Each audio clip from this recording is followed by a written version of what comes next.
साल 2023 दुनिया के 25 अमीर तरीन ख़ानदानों के लिए शानदार रहा।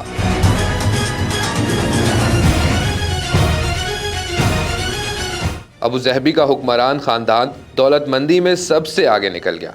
अमरीकी नशरियाती अदारे ब्लूमबर्ग की रिपोर्ट के मुताबिक दुनिया के 25 अमीर तरीन ख़ानदानों में अबूज़हबी का हुक्मरान ख़ानदान अमरीका के वाल्टन ख़ानदान को पीछे छोड़कर दुनिया का अमीर तरीन ख़ानदान बन गया। गुज़िश्ता 5 सालों में ये पहला मौका है कि कोई ख़ानदान वाल्टन ख़ानदान को पीछे छोड़कर दुनिया का अमीर तरीन ख़ानदान बना है।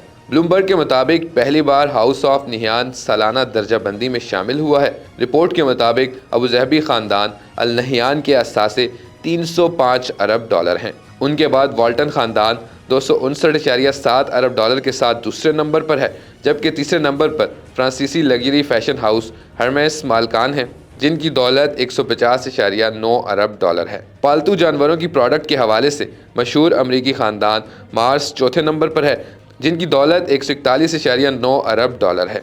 इस फहरिस्त में 5वां नंबर कतरी शाही ख़ानदान अस्सानी का है, जिनकी मजमूई दौलत 133 अरब डॉलर के लगभग है।